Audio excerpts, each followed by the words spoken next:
Well,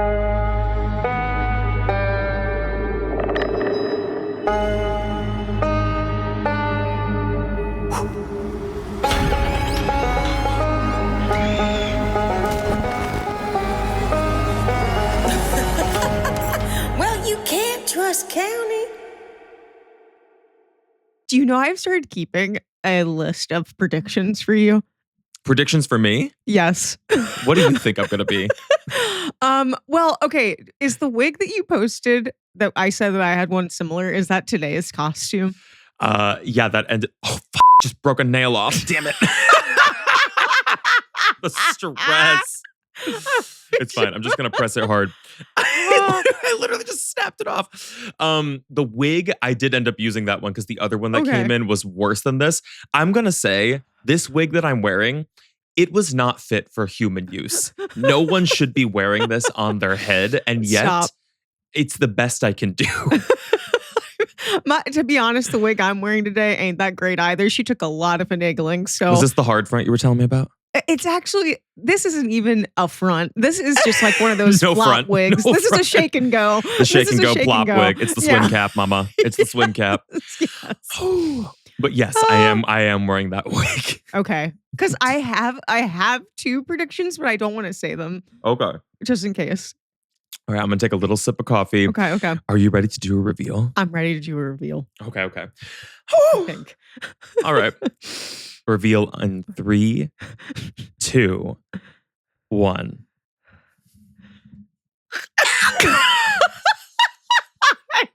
Wait. Why are we wearing the same wig? No. Who are you? I knew this was going to happen. Okay, wait, I'm dying because I showed Wait, my why dad. does this look like really working for you, though? Well, Whoa. I'm Miss Scarlet with the candlestick. Oh, my God, of course. I was trying to be very accurate to the cult classic Clue. Maybe. Wait. I thought you were the Columbia lady from Columbia Pictures.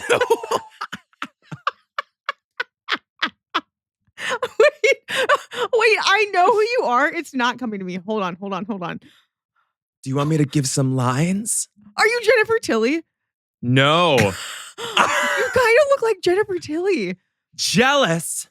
You don't even exist to me. The craft. You are nothing. Yes. Oh my God. Miss Nancy. Yes. The other Stop. Nancy. The other Nancy. Oh my God. Oh, wait, let me move my mic so you can see the breasts. I was going to say, you got some titties. There's a little shading going on. There's a little contour. The biceps in this, crazy. You look hot though. I think we both are we're working with these shake and go wigs. This is such a specific look on you. I'm really like, also, this is the nail that's like literally flying off. Oh my God. Wiling out about this. Whoa. I don't know if it's the hair or it's what did you do with your makeup that's so different?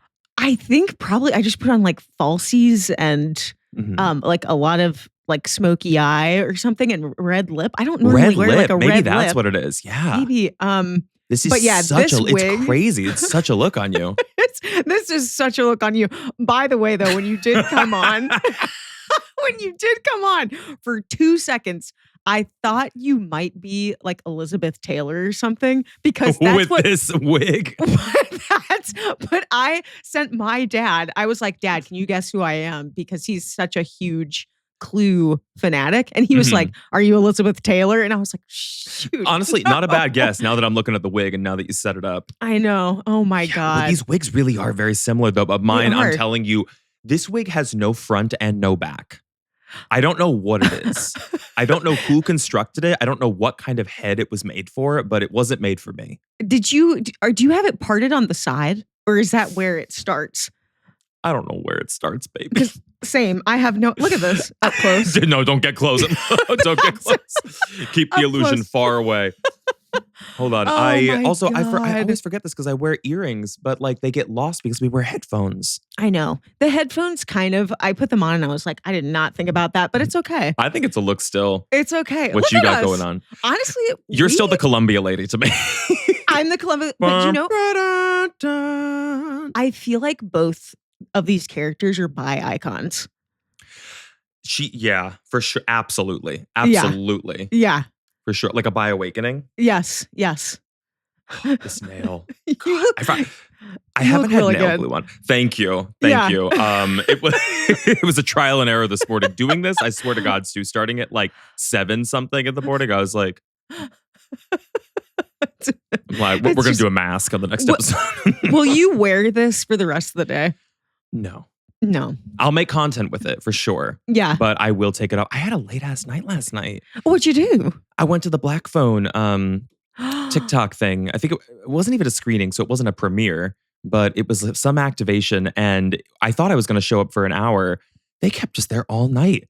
They put us through a whole experiential where we were like, well, they ran us through like a maze, and then there were bunk beds. It was like Little Orphan Annie style. And they were like, get in the beds. I was crawling into bed. That's a damn escape room. With a stranger. And you said, what's up? Me and a bunch of other creators. We're literally on all fours in beds, and we're like, what's going on? Oh my God. Was the movie good? There was no screening. I didn't even see it. There was not a premiere. Well, what the hell is It was a that? premiere. I was like, I'll stay for an hour and I'll like make some content or something. So I just late ass night, and then I got up bright and early, and I was like, To start this whole look. let's mat the face down. I'm loving it. For 2 seconds, I also thought you might be Elvira. I know, with the low cut, honestly, I would have done a breastplate for that for sure. Yeah, for sure you would have needed one for that. Yeah. But this is one of my proof cult of classic concept. favorites. Have you seen The Craft? I saw it a gazillion years ago. It's been a long time. Oh, it's like a yearly watch for me. Yeah. It's like practical magic. I'm like, I gotta hit it every single Halloween. I'm going to make sure that I hit it this Halloween because I think the first time I saw it and the only time I saw it was like in college. And I think we were getting ready to like go to a party. We just like threw it on because we were like, ooh, like spooky. It's a great background movie too. Because like it's not a perfect movie, but it is a cult classic. And what are the things you'd remember from it? We call on the powers of the Guardians of the North. Manon, hear us. Fill us with your power. Yes. And We evoke she thee. float? Is she what? Doesn't she like, is it light as a feather, stiff as a board come from that too? Light as a feather, stiff as a board. Oh, also, by the way, Yes. just in case I want to smoke. Thank God. I was like, wait, is that hold an on. actual e-cigarette? Can you puff it? No, it's a fake. Alison Dubois. Imagine if smoke just came out of your mouth anyway. That would be, I wish I did have the ones, because there are the fake ones that you can blow and they still puff like for Oh yeah, stage. they're basically like they're like little vapes who like they make them look like cigarettes. Yeah, so I'll just take that and tap into my candlestick, which you can't How do see. you feel in this? Can I just ask you before we move on? How do you feel in this costume? I feel good. I feel regal. The one glove is everything too. I know. I'm like, here's the other one. Shit. Oh shoot. 8:42. 8:42. I'll mark it down now. Hold on. I'll mark it down now. No, this is actually a great opportunity because I can switch back over to my research because I know for a fact you have no idea which case we're doing today. Okay. Let me go ahead. Let me send you a link real quick. Hi, creepers, by the way. I know this is Hi, a babies. very... I can't even highlight anything with these nails. Hold on. Baby, you should have learned your lesson last year. I assure you it will be masks and bare fingers from now on. I can't be doing this. All right. I think I was able to copy it. Let me drop that in the studio chat. Did you put on nails for this or these are just your regular nails? These are my regular nails. And in my mind, I was like, wait, does she have red nails like Miss Scarlet? But I don't But you think were she going to wear does. a glove anyway. I know. So then I was like, that's fine. But it was going to give me an excuse to get red nails. Is it hard to wear a glove with nails? Does it feel weird? Actually, no. It's pretty much, it just feels like normal. Strange. This feels so foreign to me. I never get used to it. Having Okay. like long nails. I definitely recognize this name, Oh. but I don't know anything about it. But I have seen this name and I'm like, that sounds really freaking creepy. The Villisca axe murders is what we are Yes. getting into today. For anyone who is curious, who might already have stumbled upon the pictures. But before we get into it, actually, I wanted to talk to you to see if you saw anything about the yogurt shop murders. Yes. You did. So is it actually solved or do they just think that guy's profile is a pretty much a match? Well, two things are kind of true in that, but they haven't officially said, yes, it's an open and closed case, I guess, where like everything's done at this point. But I actually wrote some notes here about it. For anyone who's not familiar with this or maybe hasn't even listened to that episode yet, this references back to a case from 1991. It was a long time ago. I think it was December, I wrote the date, 6th, There were 4 teenage girls who were inside a yogurt shop. I can't believe it's yogurt, based in Austin, Texas. The girls were bound, they were gagged, they were shot, and the building was set on fire. And for decades, you and I both know this remained a mystery about who could have been behind the murders. And it was just kind of marked as an unsolved case. And as we've seen with other CreepTime cases, I think something like 15 plus times now, there is a major break in this story. On September 26th, I was reading the news about this. 2025, Austin police publicly announced a major breakthrough in this case. Robert Eugene Brashers, a serial killer who died by taking his life in 1999, has now been identified as the chief suspect via DNA evidence. So investigators are saying that there was basically a piece of a casing to a bullet that was found at the scene of the crime, and it was located in the drain of the building. It would later be matched to the same exact casing found with the gun that was actually used by by Robert Eugene Brashers to take his life in 1999. This is a later find. But the breakthrough here has to do with the DNA evidence. So there was basically an expansion of the profile, and I didn't really understand what that meant. So I dug into it a bit differently. Basically, they were able to look at a DNA profile and they could see certain markers that maybe would match, where it's like, yeah, there's a partial match. That's what they mean. Now they're able to zero in even further, where they can see almost an exact match to this man. Police haven't, like I said, officially released further details about motive, and it sounds like he wasn't even connected to these girls, which may have been opportunistic. They also haven't really officially said that it was him. However, this like 1-to-1 match is pretty much a done deal. Mm-hmm. And I think that's insane because somebody recently, I'm not going to say who, but somebody I know sort of criticized our show specifically, just in saying like, why do you do unsolved cases only? Like they never get solved.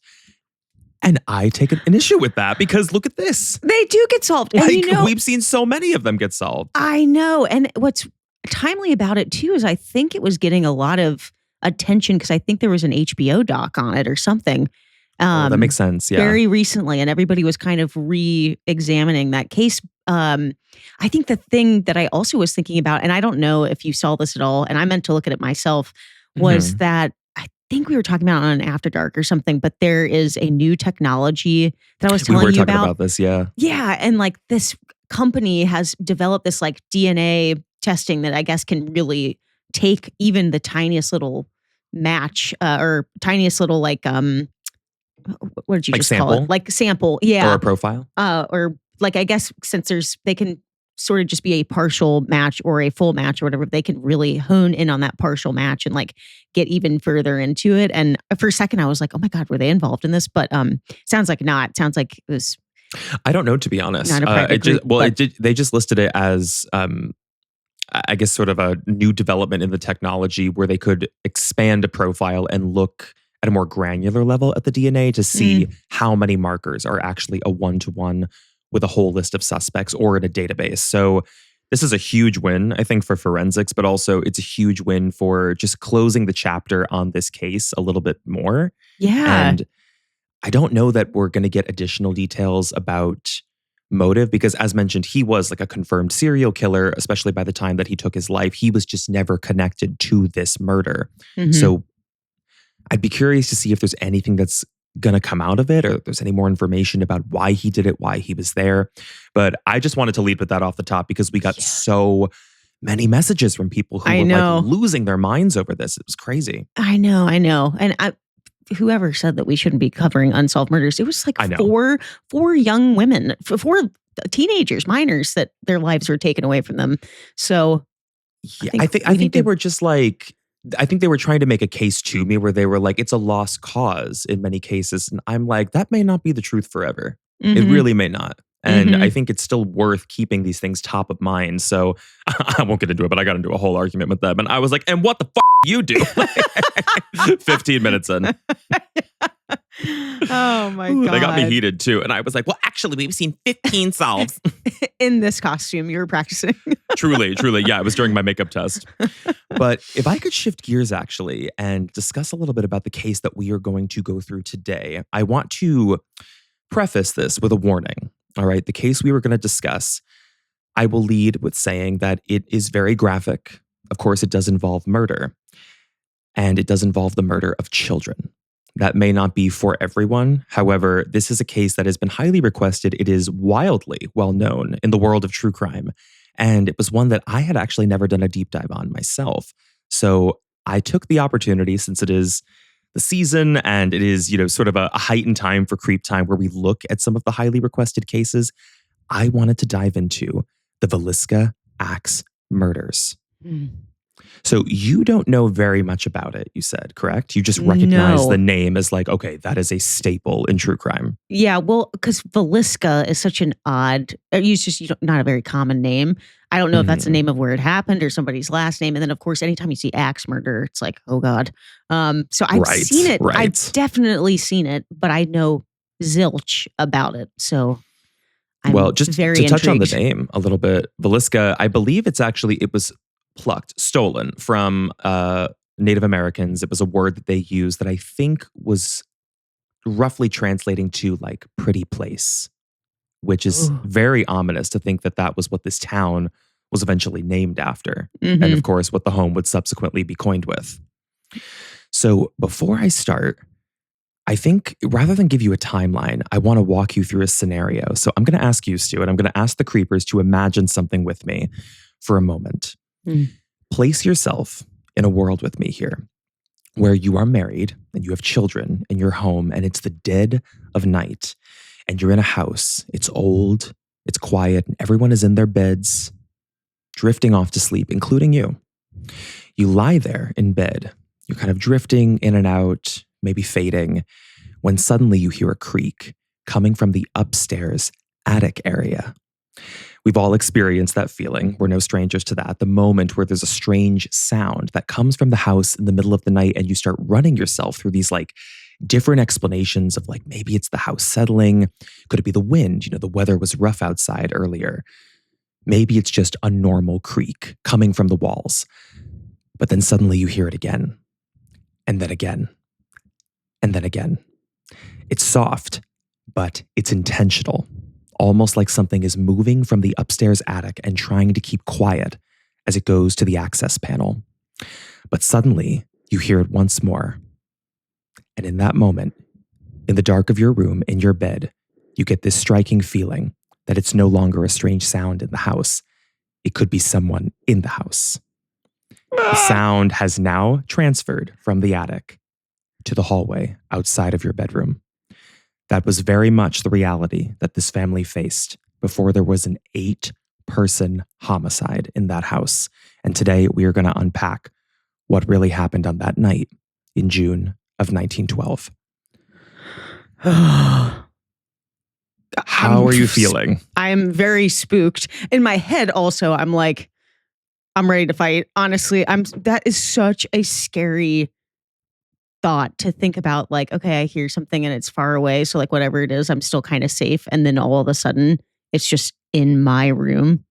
The difference of like a movement versus a sound, a creak in the walls or the house settling or the foundation settling, whatever we would call it or chalk it up to, versus intentional, deliberate movement on the upper level. For a second, you were painting the picture so well that I like forgot that this was real life, and it just hit me in my gut again. And I'm like, okay, this is about to get really freaking scary. I can just feel it. It's one of the more graphic ones. And I will say it is also considered to be the most grisly and horrific family massacre that is seen in Iowa's history. That's where we are, by the way. Oh, we're in Iowa. Okay. Villisca, Iowa. So we have a lot to get into. There is a lot that's coming up here, and I am going to run you through the entirety of the case, what is found in the home, and then later on we'll discuss theories and suspects because, as I mentioned earlier, this is technically an unsolved case. So we're still going to cover unsolved cases on this show, no matter what you say. Take that. No and take that. Which, by the way, I'm going to take a sip of my Fresca because that's my drink of choice when we record. I did Please put it in a go. fancy glass. Wait, let me scroll back. Let me see. It's like, wow, you're really leaning it. Yeah, you see, I should have. What kind of a mug do you think Nancy would have wanted? Because I did my normal Silas mug. I feel like she would have it in like, I don't know, some sort of like thermos. A thermos. Okay. Yeah, or maybe a teacup, maybe. I can't tell. Yeah, like an old, like, vintage porcelain teacup. I can see it. Yes, like black florals. All right. Now that I've had my sips. Again, welcome back to CreepTime, the podcast. For anybody who is new here, if you're just tuning in, we come out with shows every single Friday, so please make sure to stick around so you can hang with us. I'm Silas. This is Stu. We are your hosts for the Halloween season. We don't normally look like this, but damn, we should. I was like, I wish we did. If you don't want to miss an episode, please take a moment right now, whether you're a longtime listener or first-time listener, hit the bell notification. That way you get an alert whenever we drop a surprise episode or just a regular episode. And if you are loving CreepTime, we would absolutely love it if you supported the show. You can leave a positive review on Spotify or a written review on Apple. We love reading those. And if you want to support us even further, you can share the show with someone in your life, albeit a friend, family member, your mother, a dog. Yes. And I will also say we have premium content for anyone who is looking for a little bit more creep time. So if you are curious about unlocking more than 70 hidden episodes, please consider subscribing to premium, which you can do on Spotify or you can do on Apple Podcasts with a 2-week free trial. I had no idea it was at 70 at this point. We're over 70.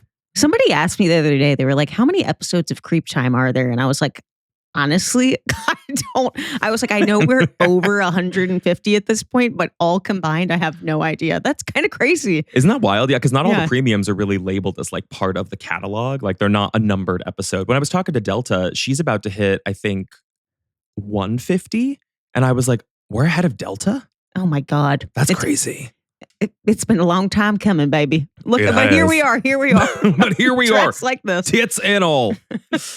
So with all that said, are you ready to dive into the Villisca axe murder story? So I can give you some setup about this family, this place, and what really went down almost, or actually more than 100 years ago.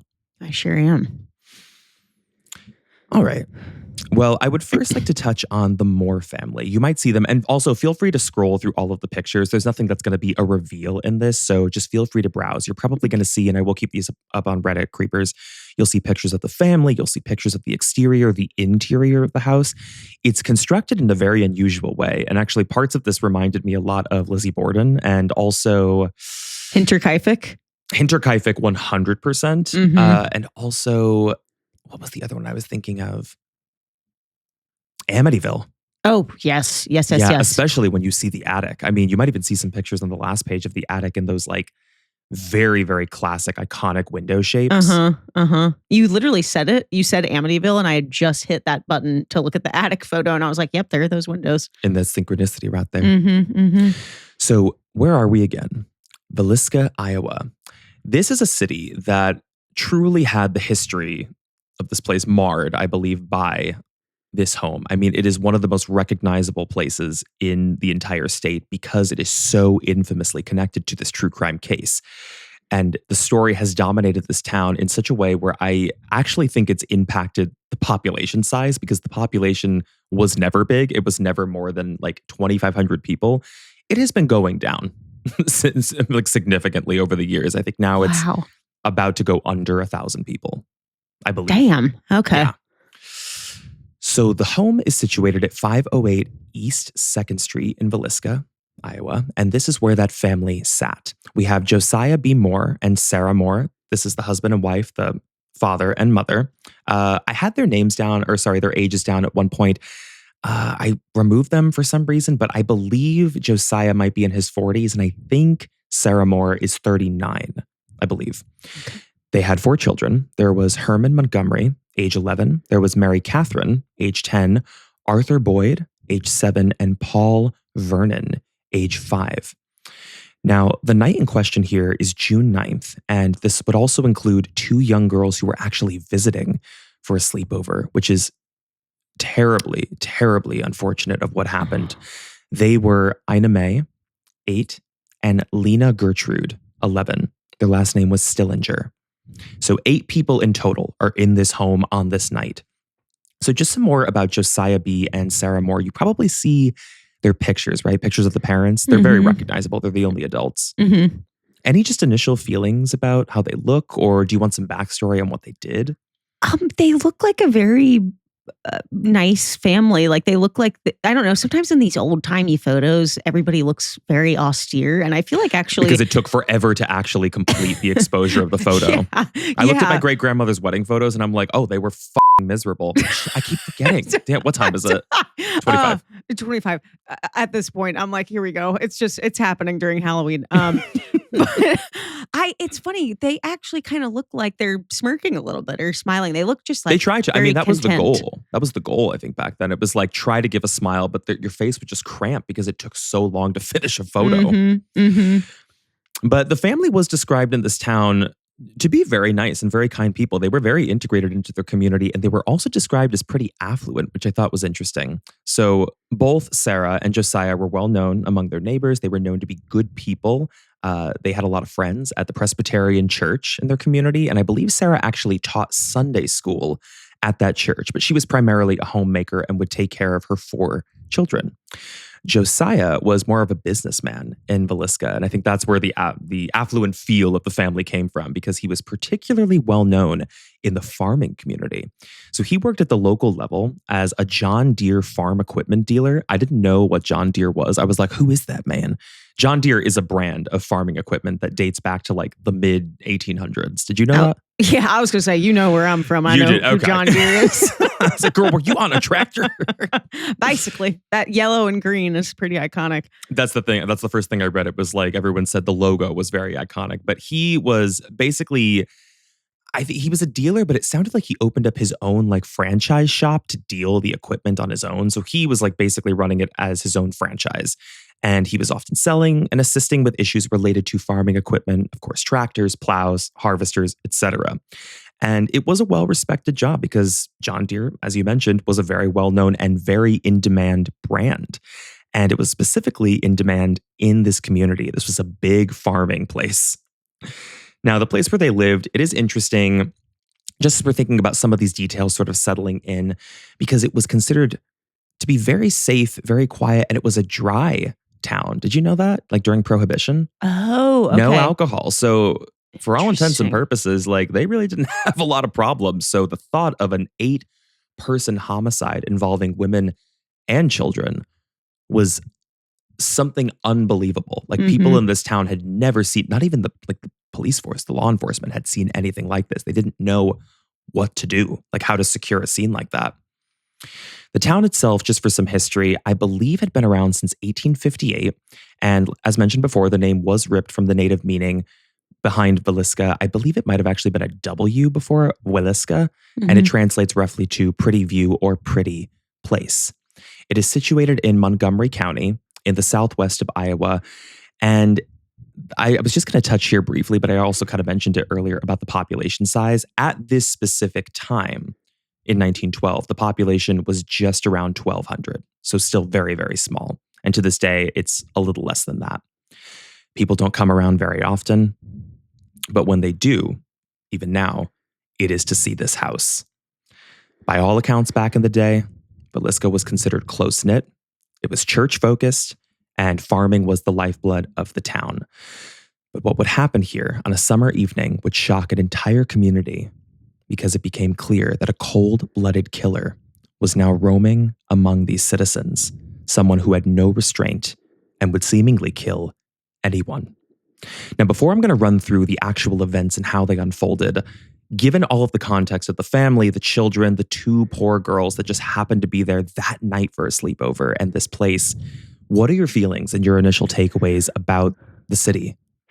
I guess I was thinking, first of all, how just wild it was back in that time for anything true crime related of like this magnitude to happen was just like, it's so funny because like nowadays it just happens unfortunately so often that we are like a little bit desensitized to it. Like back then, that would have been the most terrifying thing to have ever heard of, even if it was just one person, let alone women and children, and there's 8 of them. So I was thinking about that, but then I guess I was starting to think, okay, is there somebody in this town that is jealous of the father or like kind of his affluence, or is there a kind of, I don't know what the status was of the rest of the town as compared to this family, but I'm wondering if like somebody wanted what they had sort of. I think that's a fair assessment, to be honest. And I will say it's not like they were the most affluent family, but they certainly were considered a wealthier family among the lot, right? Like there was a high demand for what he was selling and he was doing it damn well. And he had previously, this is getting ahead, but he had worked for another man in town where I think he was also working in like a sales capacity for farming equipment. But when he decided to leave and start his own thing, there was some alleged, I don't know why it's alleged, everyone's dead, alleged bad blood there, where it was upsetting because he had one of the biggest accounts, which was the John Deere account, and he took it with him when he went to start his own practice or his own business. Okay.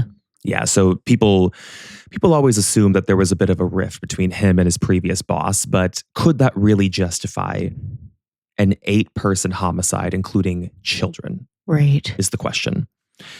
So with that said, I kind of want to run you through the timeline and how all of this unfolded because it becomes very chaotic very quickly. Like once this is discovered, what happened in the middle of the night. So I'm again going to ask the creepers and you to come with me back in time because I am going to run you through a moment by moment of how this kind of unfolded and where the discovery even happened. So the date is actually June 10th. So technically the morning after. 1912, and I want to focus really firm on this neighbor. They had a neighbor named Mary Peckham. I don't have a picture of her. If I can find one, I will include that, but it seemed really difficult. It's really hard to find pictures of most of these people, I'll be honest. I was going to say, I'm shocked you've got pictures of the 2 little girls that were over there. Yeah. It's just really, or even like some of the suspects we're going to talk about. It was like, and even some of the suspects that I'll mention, I couldn't find photos of. It's just really that hard. But Mary Peckham, she was a very close neighbor of theirs. And I believe she was actually up very early that morning. She is technically the catalyst to the discovery of what happens here. So if you can imagine it, Mary is out in the yard very, very early. She was up at 5 a.m. and she had started laundry. That was going to be her big mission or task for the morning.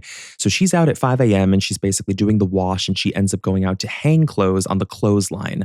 And what she starts to notice as the hours go by, 5, 6, and then around 7, 7:30, she's noticing that the Moore family home is very quiet. No one's opened any of the curtains. Nobody's really running around. She doesn't hear any noise. And they're up pretty early because Josiah is usually out the door. Like he's going to work. And this is a Monday technically. And maybe Sarah would be up with the kids, especially if there were 2 girls that slept over. So she just thought it was strange that it was so eerily quiet over there. And she actually started to question. She was like, did they leave town or something? Did I not know about that? Like, were they going on a trip? I could have sworn like they had 2 girls sleeping over last night. So she's just keeping an eye on it. And then something about it really irks her. So she ends up deciding to go over and she's going to knock on the door. She ends up knocking on the door. No answer. Tries the door handle. House is locked. So then she just starts kind of peering in through like the windows. But again, she can't see anything because every single curtain is closed, which again would signify to her, she's like, okay, they're either all asleep still or they're just not home. But something about it weirds her out. So she ends up walking back over to her house and she calls Josiah's brother. This is Ross Moore. And she's like, I think something's off. I would like you to come over to your brother's house so you could open the door if you have a spare key, which he does end up finding, and you could just go in and check. So there are varying reports about how this went down, but this is the most widely accepted version of events that I'm going to detail.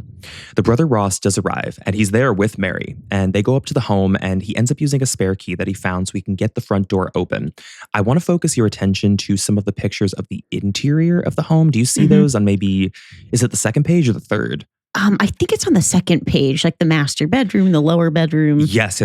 Okay. So this is a 3-bedroom, 1-bathroom house. I don't know why houses weren't made with more than 1 bathroom back in the day, but that's just the way of it. That was a luxury. It was a luxury to have even one in the house. So Ross goes in, and if I'm going to kind of put you in his shoes here, the layout of the house is a bit unusual. So you open the front door and it leads straight into the kitchen of the home, which struck me as odd. Maybe it's not. It wasn't that strange back then, but to me, I was like, that's funny.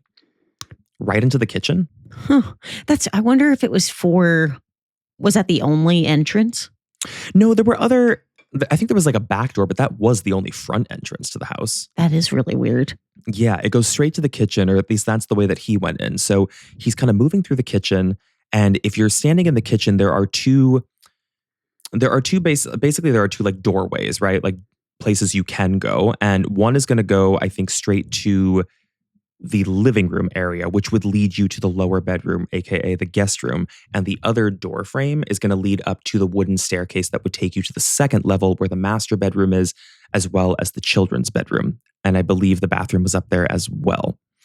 So he's just on the lower section right now, and he's just kind of looking around, and the house is quiet. And it's very dark, extremely dark, because not only is every curtain drawn, but apparently all the mirrors are covered up. What? Every mirror has a cloth or a blanket or something draped over it to cover, and it actually extended beyond the mirrors. Every reflective surface is covered up in the house. What in the world?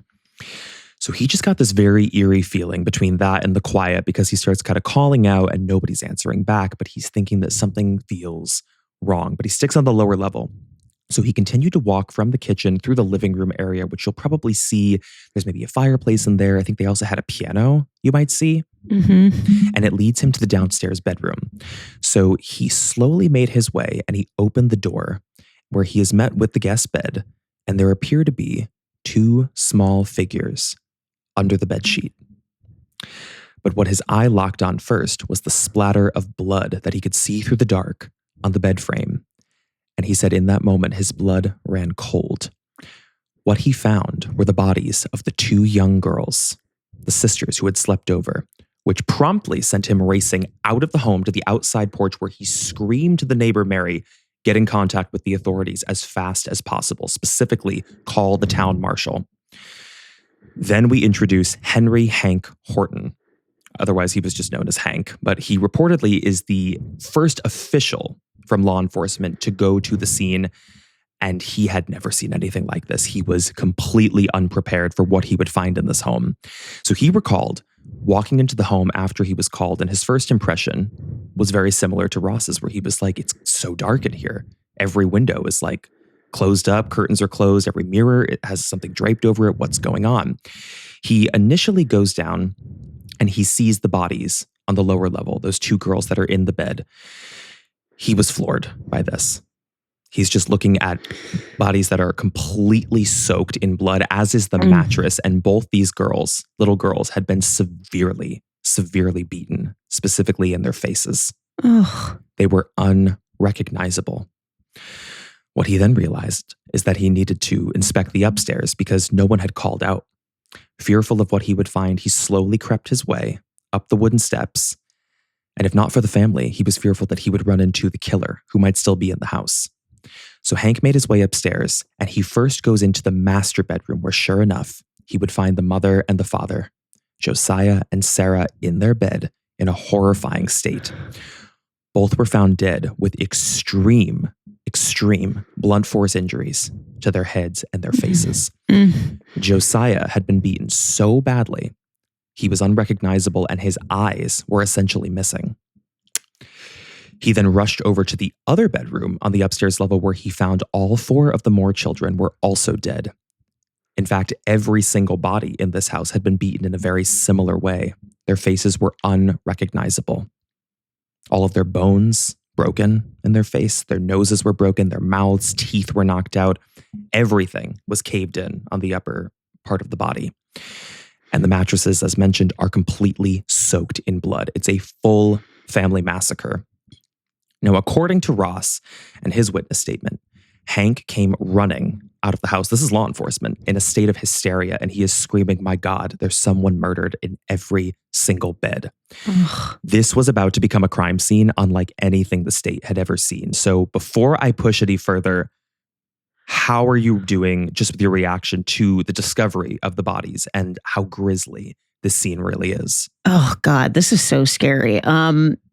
I mean, the fact that their faces were bashed in makes me think that this was definitely a personal attack and not opportunistic. First of all, On the children, it's like that's just you have to be such a different level of evil to look at a sleeping child and start bashing its face in. I can't even barely get those words out of my mouth. That, and of course the covered mirror thing is so Strange. It's going to get stranger. I can promise you that. I mean, the Okay. covered mirror, I agree with you. The covered mirrors is very strange. And I have a little bit of a working theory on why that happened, but there is more here that's even more bizarre. Okay. Ugh. But yeah, it seems incredibly like rage filled. You know what I mean? Yeah. Like, yeah, like it's fueled by like someone who really maybe wanted to kill Josiah, maybe wanted to go after the father, but the thought and the through line of like going after every other person in the house, no matter how small they were, is just really hard to wrap my mind around. But there is a distinction that is made, and this is me getting a little bit ahead when we talk about some of the forensics. Josiah was beaten the worst. I mean, they were all unrecognizable, but Josiah's face had been beaten severely. And his was actually the only one that was beaten directly with an axe wound. So someone was slicing him with the axe. All of the others were beaten with the dull end of the axe, almost like they were bludgeoned. That's a distinction. That's really interesting because in my head, I'm like, is that because they wanted to make sure they had the sharp side available just in case like somebody woke up or something? Or was it really just because they wanted to hurt him the worst and make him look the most mangled? It's so scary. I have more on that a little bit later. So I'm curious to like get into the theories with you and like actually chat about this because again, it's unsolved. So we have to like kind of use the context clues here to figure out like what was the motive and was it all linking back to Josiah? Is there anything that can suggest that there was a reason that his beating was worse than the others? So we then have 3 separate physicians who were called to the home because back then they really didn't have like medical examiners who were like ready at hand. They would just call on a physician to assist with like the forensic scope of the scene and the body. So the doctors here included, and again, I wish I had pictures of these guys, but I'm sorry, I don't. But we have How dare thee? I know. How could you not go back into the 1800s archives? Nothing. When you're the whore. If you gotta go watch the movie because that was spot on. I was going to say, I wish I know that that's from The Craft, but I don't know what part, so I'm going to keep my mouth shut. Okay. It's a scene where like he's like, you're just jealous. She goes, jealous? You don't even exist to me. You are nothing.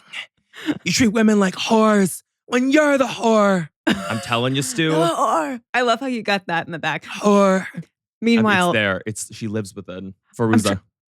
I'm trying to think of it because Miss Scarlet, I know, has a couple of lines too that are, since she does run the ladies' telephone answering service for men. Does she? Oh, I didn't know that. Yes, which, by the way, in Washington, D.C. Oh. I'm like, I might just change. I was like, baby, you might be transforming. I might just be transforming. We got to keep a tab on you. I know. But I feel like these 2 ladies, they're in the same universe. So I was like, wait, is he quoting The Craft or is he quoting Miss Scarlet? And I don't know. They're certainly 2 women of action. That's what I'll agree with. Yeah, they're 2 women who like know what they want and they're going to go after it. Icons. I like that. Icons.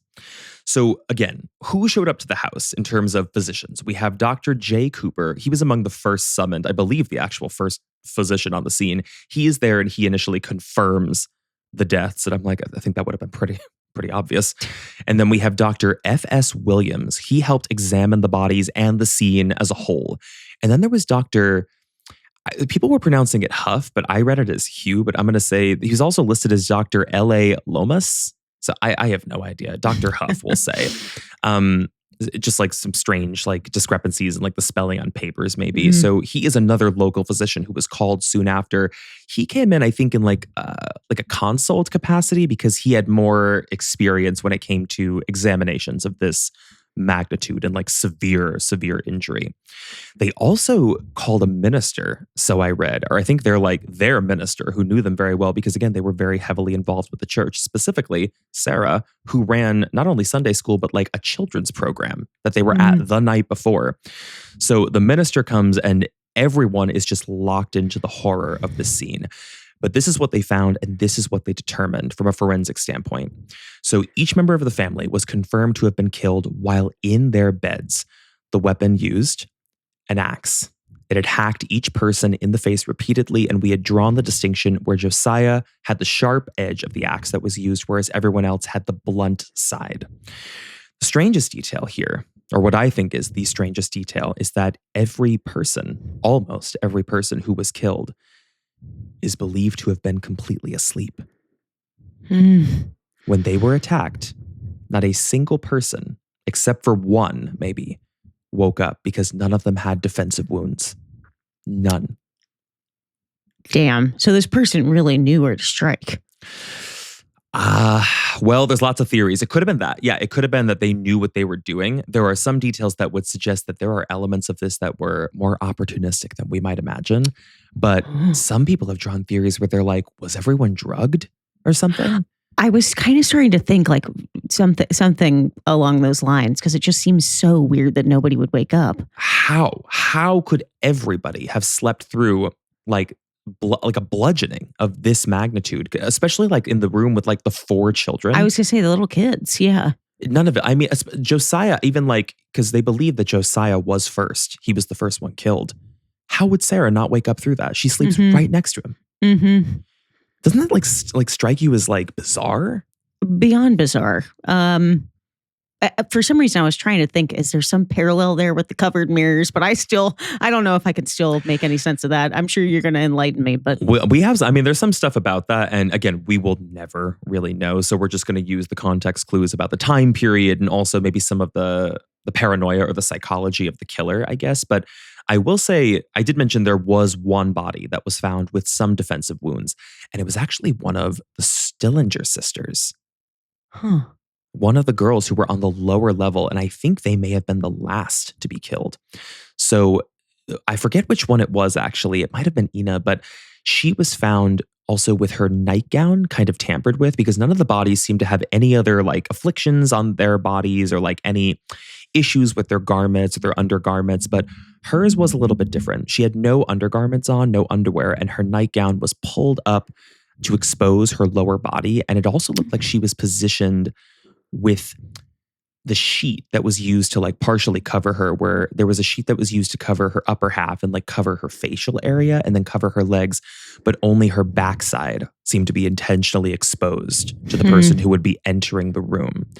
But even so, the doctor who examined her did not find any noticeable, and again, it's 1912, so like forensics was not what it is today, any noticeable evidence of sexual assault on the girl. Okay. Dr. J. Cooper, who examined these bodies, also mentioned something that I thought was really interesting here about brain matter, because of course their faces were bludgeoned, so there was brain matter in various places on these beds. The brain matter was still in like a gelatinous state and was wet, which indicated that the murders did not happen all too long ago from the discovery. They estimated the time of death could have been anywhere between 12 a.m. or 5 a.m. that the murderer did this to all 8 people. However, I read reports that that timing could be even tighter. They believe it might have been between midnight to 2 a.m. Okay. Really, really sinister.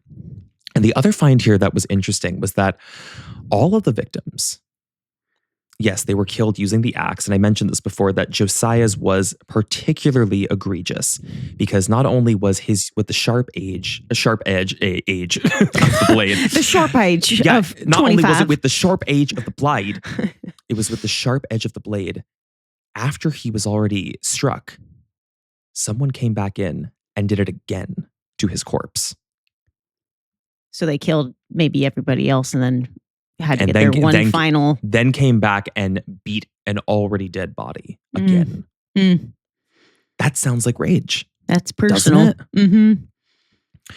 What we would also learn, which I think goes hand in hand with the strangeness of the mirror coverings, is that each body was meticulously covered, specifically their faces. Every single body was found with something draped over the face. I don't know why they would have wanted to cover them, maybe to not face the reality of what they did, or it was like fear, I don't know, of just looking at it, but like every single face was covered with some kind of a blanket, a handkerchief, a garment, like something.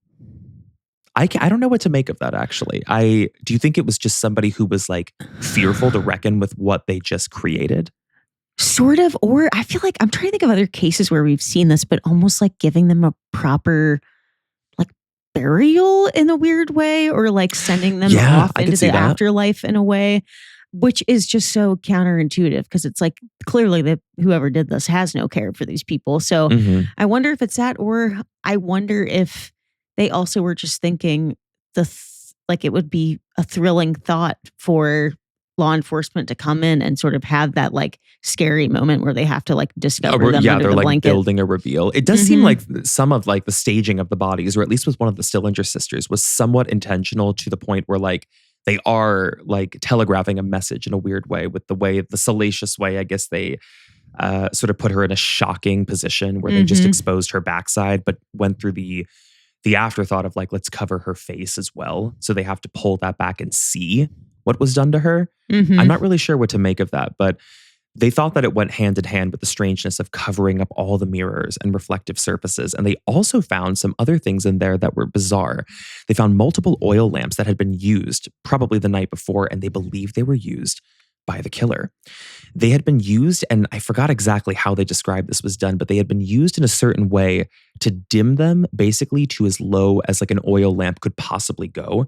And they believe the killer went into each bedroom one by one with these oil lamps, or at least one of the oil lamps. So if you could imagine it, this is the way they painted the picture, which truly, I'm going to be honest, like we've covered a lot of cases on this show, and I often get asked like, how do you manage to sleep at night? And I'm always like, I'm very used to it now. I had a really tough time last night. I had a really, really rough time last night getting to sleep, and actually locked my doors, my bedroom doors. Oh my God. Between that and the black phone escape room. Yeah, truly. I mean, that was child's play compared to like what I was reading about at like midnight. And also, I don't know if you know this, but yes, I am on a ground floor, like bungalow setup, but I actually have an attic access panel like in my place. And I think about it way too often at night. Way too often. So this one really got to me bad last night. But specifically this imagery that they were painting where they were like, what we believe happened was this killer, who was most likely already in the house when the family came back in, the Moore family and the girls, the Stillinger sisters, they were using this oil lamp and slowly crept into first the parents' bedroom, the master bedroom, with this dim lamp, set it aside, raised an axe, and then just began striking Josiah and then Sarah, and then did it in the children's room, and then crept downstairs creak by creak on the floorboards and made it to the guest room. How they would even know those little girls were down there is like strange to me. Well, yeah, it makes you kind of wonder if they had been somehow stalking the night of to see who was in the house. Oh, yes, it does. Oh, yes, it does. God. That is a huge theory here. And there is actually some evidence outside of the home to suggest that there was somebody who was outside the house at one point in the night watching them from afar. We'll discuss that in a minute. So I just talked about the oil lamps and how it's believed the killer traveled from room to room with those oil lamps. And speaking of the axe that I was mentioning before, this is what I was getting at. We're saying that this might be a little more opportunistic than we initially thought. The axe was found at the scene. This is one of those cases where the murder weapon is actually left. The axe was resting up against the wall in the guest room of the downstairs bedroom with the Stillinger sisters, the two girls, so it's believed that they were the last victims, which maybe correlates with the defensive wounds found on one of them, where at least one person in the 8 woke up in the middle of the attack. But the stranger detail here is the person who owned it. It's Josiah's. I was going to guess that. I was like, did they just find it in the attic or something, or in the house? It was an opportunistic event, they believe, where this killer, when they came to the house, however they got in, however long they were in there, they just happened to see an axe, grab it, and then their plan unfolded. That's really hard for me to wrap my mind around. I guess for some reason, it's not as hard for me if I'm thinking about them potentially being in that attic or being around that house for a longer period of time. And I'm going back to like sort of my stalking theory, or that they knew this house and knew these people, that like maybe they had looked around enough and known that axe was there and were able to use it. But yeah, I mean, that would be, it's certainly a way to sort of cover your tracks in an odd way, where like you have no purchase record of like ever buying or owning this axe. So it just kind of lives and dies within the Moore family home. I can definitely see that. It just really struck the investigators at the time as strange, because they were like, it seems like somebody just showed up at the house empty-handed and somehow was able to slaughter 8 people in their sleep with an axe they just found lying around the house. It's bizarre. It's so weird. I also got fear tears at this point when I was reading more about this last night, because this is, again, one of the more bizarre details. But in one of the bedrooms, it was actually the downstairs bedroom, again, where the Stillinger sisters were, there was something found on the floor that still has not been explained. There was a 2 to 4 pound cheesecloth wrapped package of uncooked bacon. What? It was a slab of a bunch of bacon that had been deliberately brought into that bedroom and placed on the floor.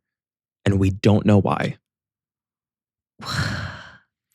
There are some theories, and these are, albeit these are very gross theories, that if there was some suggestion of sexual assault, they believe it might have happened with one of the Stillinger sisters, at least from an exposure standpoint, since her nightgown was intentionally lifted up to expose her lower body. Mm-hmm. They thought that he might have been using the bacon or using the grease of the bacon for some obvious things. Oh, God. Which I won't get into, but that was the only through line, because there is no other explanation as to why he would have gone out of his way to retrieve that from there was no refrigerator, I guess, because they had no electricity, I don't believe. Mm-hmm. But where he got that bacon or why he had that, and then just to bring it into that room, it just didn't make any sense. So that's one of the most unexplained details, I guess you could say. But there is also evidence, since we're on the topic of food, that whoever did do this stuck around for a while in that house, because there was an unfinished plate of food in the kitchen, which we believe the killer fixed for himself and just ate. Mm-hmm. So after he had bludgeoned all of these people, all of these children, he went to the kitchen, made himself some food, and he lingered throughout the house for maybe hours before he would depart in the dead of night. So I just want to stop there for a moment and just talk about everything we went through, because we just discussed some pretty gnarly stuff when it comes to the forensics of the scene, the crime scene, and how this killer maybe navigated through the house. How do you feel about that? Yeah, I'm trying to build out a profile for this person, because I do think it's personal, but I am getting the sense that it's and I know I sort of said this about Hinterkaifeck too, somebody very that either similar to Hinterkaifeck, so similar. Someone that worked around the home or knew these people sort of is where I am. Mm-hmm. It doesn't feel like they knew them super, super well. I don't know why I don't feel that way, but it sort of feels like this person watched them from afar or worked on the home from afar, and then decided, or just almost started fantasizing about doing this, and then one day kind of just decided they were going to do it. This person must have been pretty strong too. That plays into the theories too, actually. How strong and agile they might have been, because some of the suspects that might make sense for motive maybe don't really fit the profile because they're much older. And we're kind of questioning, would they have been, I don't know, agile, young, flexible enough to one, hide in an attic, which we do think they originated in the attic, but two, do this. Yeah.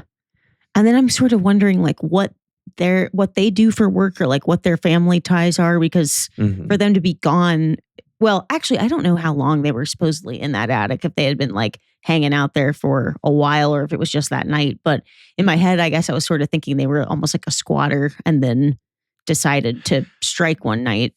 I don't think they think it was that, actually. I think they think it was just that night. Just that night. Okay. Because like I said, there is evidence that at some point, whether it was the night before, I think they believed it was pretty fresh or not, but they believe there's evidence this was someone who was at a point outside of the house, sort of watching the house. We can't know for sure if they were watching when the Moore family was actually coming home that night, and then they crept in and hid in the attic until everyone had fallen asleep and they were sure everyone was asleep, and then slowly crept down and made their way to the bedrooms. It all happened in one night, they believe. Also, you know what else I was thinking? Because the bacon is such a weird thing. I was like, yeah, I wonder if they had dogs on the premises or something, and they brought that with them just in case to not alert. They could give them treats or something. I don't know. I didn't read anything about dogs, but that's a really good point. And that would make a lot of sense, actually. Or if they just needed to keep their energy up. I have no idea. I mean, other than the theory you presented, which is also horrible. But I'm also questioning, I'm like, where did anyone keep uncooked bacon back then? Right. Did they just because you can salt things, I believe, to preserve them. That's how they did it on ships. Back in the day, they would store meats and certain fish in salt because it it would keep for longer without like refrigeration or like being frozen. But I just really, I don't really know where the hell they got that bacon or like why they had it. It's so bizarre. Super weird. Also, it's a lot. It's like 4 pounds of bacon. That is so strange. I mean, I don't know. Maybe that was like sort of a hot commodity too back in the day. I don't know if they had it in like an ice box or something, but I don't know. Could have been. But I will just like close out this chapter of it before we're going to actually talk about the investigation. I just want to talk a little bit about the scene and how compromised it became. Because again, nobody in this town had seen anything like this. So when there, became a crowd of like spectators outside and everybody was getting word of like what had happened, what was crazy is that nobody secured the scene ever. They in fact allowed all of the neighbors to come in and view all of the bodies. I feel like that's exactly what happened with Lizzie Borden. That's crazy to me. Like they were talking about like hundreds of people who knew these people, were friends with them, went to church with them and their kids, going in and looking at all of the bodies. And we're talking like hundreds of different people who roamed the house, all levels. They went in the bedrooms and then people started taking things as souvenirs. They were taking like, it was so sick. And it like really opened my eyes a little bit because I think there's a heightened criticism today about how desensitized people are. And like there's a morbid curiosity in these things. And I'm like, clearly it stretches back much further than we anticipated. Like people went into this home, took the family items thinking they were going to be morbid souvenirs. They would be worth something someday. Someone allegedly in the bedroom, the master bedroom, took pieces of Josiah's skull and brought them home and kept them. Oh my God. That is really interesting to think about from a historical perspective, that everybody's sort of been curious about stuff like this forever. Yeah, but it also, it completely blew the forensics at the scene because then people were handling the axe and people were trying to they were trying to do their own investigation. So people are handling the axe, passing it over and being like, maybe it was held like this. So fingerprints are just all over the damn thing, as is every surface in the house. The bodies were moved from their original positions. It was an absolute mess that completely shot any forensic integrity of what even could be done in 1912. And I just thought that was like unbelievable when I was reading it. But it was really because of like poor action from law enforcement, old-timey county, but they like had never seen something like this. So they didn't even know that you're supposed to like keep the crime scene secured and undisturbed. I just remember from Lizzie Borden, it was like mass hysteria, like people running into the mansion and everything. I can totally see it with this case too. Yeah, they couldn't stop it. It was like a mob mentality thing where like hundreds of people were suddenly just in the house. So if I then shift us over into the investigation, the formal investigation here, our story has become extremely widespread. Of course, every person in town knew about this because it meant that there was a killer who was still very much out there, and police and investigators needed to find this person and keep people safe. So a search began, I believe, almost immediately, where they were just going door to door. They were probing neighbors. They were talking to town folk, different people in the Villisca area, to see if there was anyone who saw anything, maybe saw them at church the night before, get some witness statements, but also just to ask, is there anyone you've seen in town who you don't recognize? They were looking for out-of-towners and drifters who had recently come in because they could not possibly concede to an idea that it was someone who was local who would do this to these people. Don't know. Could have been. So the town wanted answers, and apparently they also assembled into a mob on the very first night I was reading, and people described it later on as something that was like out of like Frankenstein, where it was like torches and like pitchforks, and people were like demanding answers from law enforcement. They were like, find the killer. Find the killer. It's someone among us. Find the killer.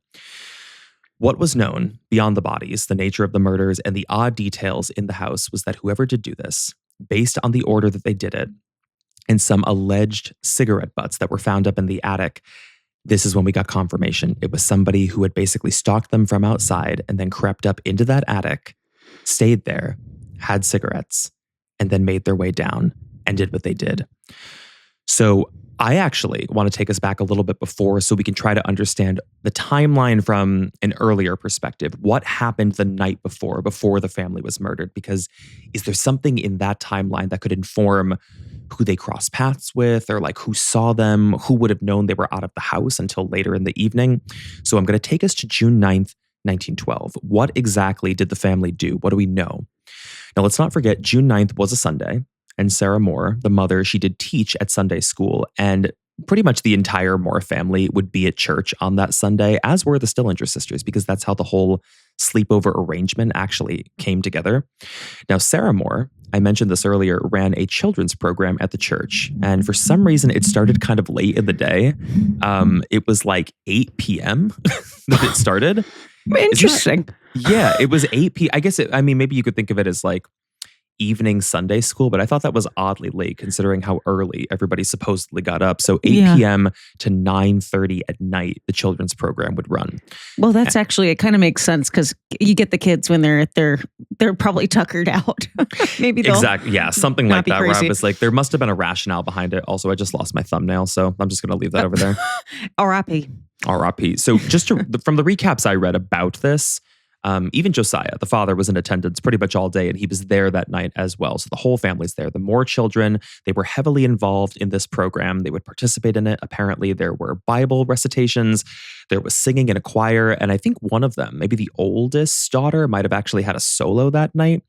And according to witnesses who also participated with their kids, the other children in the program, the whole family seemed to be in great spirits. The entire family, including the parents, were described to be very normal and their happy selves. So what could have been waiting for them back home? After 9:30, and a confirmed phone call to the Stillinger sisters' home, where I believe Sarah Moore, the mother, spoke to the older Stillinger sister, like much older, and she was asking for permission to see if the girls could spend the night. She got that permission, and the entire family, including Josiah, Sarah, their 4 children, and those 2 sisters, made their way back to the quaint and quiet 3-bedroom home at around 10 p.m. Pretty late, so they're going to be going to bed relatively soon. The remainder of that evening until midnight is a bit of an unknown, but it is assumed that the family maybe had a snack. Again, there was no real autopsy done to see like the contents of the stomach or if they were ever poisoned, but I thought a lot about that snack, whether they were having like tea before bed, like an herbal tea, or they were having warm milk or something like that, something that could have linked back to a sedative that would have kept the whole family asleep. And they go to bed having no idea that there might already be someone hiding up in their attic, ready to quietly make their way down. With no known public enemies to the parents, no immediate witnesses who really saw anyone coming in and out of the house that night, although I did read a witness report that someone, a close-by neighbor, might have heard a scream from a little girl very late into the night, which would track with one of the Stillinger sisters who had defensive wounds. But other than that, investigators were really spiraling. They were in complete fear and disbelief because they could not figure out who would be behind one of the greatest mysteries in Iowa's history. So with all of the strangeness and all of these details out of the way, I think it's a good time for us to finally shift into talking about some of the suspects they do look at and just some of the theories in general. But is there anything else you want to say before we move on from that?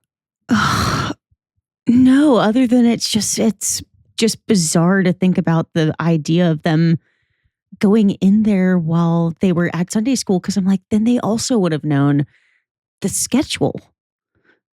To an extent, I'm sure. So I'm just like, who is this person? Is what I keep trying to think about. But I know you said that there's some evidence that they feel like it might have just been opportunistic, but it just feels so weird. Yeah, well, they found something. It was basically like a depressed section of hay outside of the home where they may have been home for a portion of the day. I couldn't find full details on like their entire schedule, but they may have been home for like a portion of the day, maybe around dinner, I'm going to guess. They think that might have been a time where someone from afar was watching them through their windows. So he was crouched down in like the hay near like the barn area on the property. And then after they left, this person somehow might have gotten into the house, even though the house was found to be locked. So maybe they went through a window on the lower level, climbed up into the attic with the axe, and that was where they stayed until the family went to sleep at 10.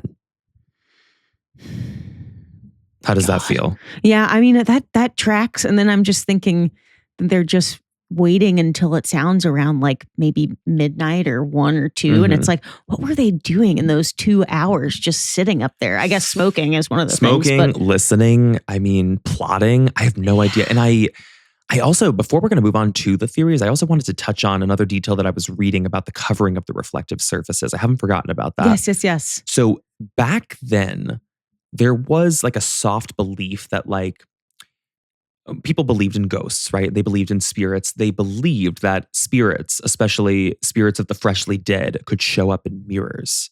And I thought that could have been something. Like maybe it was someone who was actually very superstitious. They still committed this crime. They still murdered, but they were fearful of what they had done, which is maybe why they covered the gruesome look of the faces and then covered every reflective surface, fearful that they would see the ghost of one of the people they just slaughtered. Oh man. Well, that's really interesting because then it's like a person who's kind of maybe religious or superstitious or something. Which Definitely, is yeah. Something of the like, or probably even, I mean, close to like what this community was, which was very church focused, like maybe wrestling with the religious fear and the religious component of it. Or somebody also said it could have been something more in like a psychological vein where it was someone who hated to see their own reflection. I was sort of thinking about that. I was thinking about that too. And then I was thinking, but then I was like, that doesn't really make sense. But I was like, if somebody woke up, they didn't want them to be able to see their reflection. But it's like at that point, they're going to see the killer no matter what. So like in order to identify them later on or something. Yeah, that's very interesting. But I mean, the killer not wanting to see his own reflection. Right. Yeah. And yeah, that's very, very interesting. It's very spooky. I mean, even before, because we think the covering of the mirrors might have happened after the murders, even before that, it's interesting too to know that the oil lamp that was used has evidence that whoever used it went to extensive lengths to make sure it was as dim as possible. Was it because even in traveling from room to room and past those mirrors before they were covered, they wanted to minimize the chance that they would see their own reflection in passing? I don't know. Like, why would you not want more light unless you thought it would wake people up? Yeah, that's what I was thinking. The concept of this person like not wanting to see themselves kill, like there being so much shame around it, but still going through with it is such a eerie concept. It makes whoever this person is like way scarier to me. We really have like no concrete profile for it. I mean, we definitely think it's somebody who was used to a bit of voyeurism and maybe like stalked them a little bit, which could play into some of our suspects here. Do you want me to go through them? Yeah. I'm like dying to know who this could have possibly been. Yeah. Well, I mean, historically, there have been a number of suspects who have been officially looked at, and there have been some names that have, never publicly been connected to this, but some people have a hunch. I will cover each of them briefly because I can't cover every single one, and I can't cover every single one at length because there are surprisingly a high number. But I'm going to go through them piece by piece and see if we can make some sense or draw a through line here as to why these people in particular might fit the bill of someone who would have wanted to kill the Moore family and inadvertently the Stillinger sisters. So I'm first going to talk about Andrew Sawyer, and I don't think I have a picture of him. Maybe, do I? I don't think so. I'm on the... Yeah, I could only find 3 pictures of the suspects. Okay, I think I see 3 of them. I don't see... What's his name? Andrew? Andrew Sawyer, yeah. Otherwise known as Andy. Okay. So I categorized him as a drifter, and that's initially who police were kind of looking at. Remember, they went door to door and they were like, do you know anybody in town who like just got here a day ago or somebody who doesn't live here full time? He was sort of thought to be maybe connected to this because of that. He was a transient drifter who somehow drifted into Villisca around the same time of the murders. Now, there is some suspicious behavior here that I want to call attention to. After the murders, he had allegedly become obsessed with this case. And on the very night that the family was murdered, he also slept in his clothes, which could mean nothing. But some people who noticed this later and then made a connection, they were like, was it because he was ready to flee? And I don't know how someone would have known this, but apparently there was a confirmation that he kept an axe by his bed. But I was like, well, was that, I don't know if that was on the same night that they were murdered, because it wasn't the axe that was used in the murder house, because whoever did this left the murder weapon. So was that just an extension of his obsession with the murder after the fact because he was mentally unstable? Right. Yeah. So locals, I mean, they immediately fixate on him, and they just thought that I think it was driven more by paranoia because he was an outsider than it was by actual concrete evidence, because the outcome of that inevitably is that he is interrogated, but he's never charged. His actions looked eccentric, but there's no hard evidence that can really link him to the crime. So I wanted to mention him up top just to kind of rule him out, essentially, because I think it would shock me if he was later on connected to this. But maybe we could talk about somebody who has a lot more behind them when it comes to motive. I'm going to talk about Reverend George Kelly, who I do have a picture of. Very, very creepy looking guy. Yeah. And the fact that he's maybe their reverend is making it even scarier to me. He is actually the only man in this who has historically ever been charged for this murder. Oh, wow. Okay. Yes. So who he was an English-born traveler, like a preacher, right? So he was basically an English immigrant who came over to the United States, very, very mentally unstable from many people who knew him. And he had been previously accused of voyeurism and harassing women.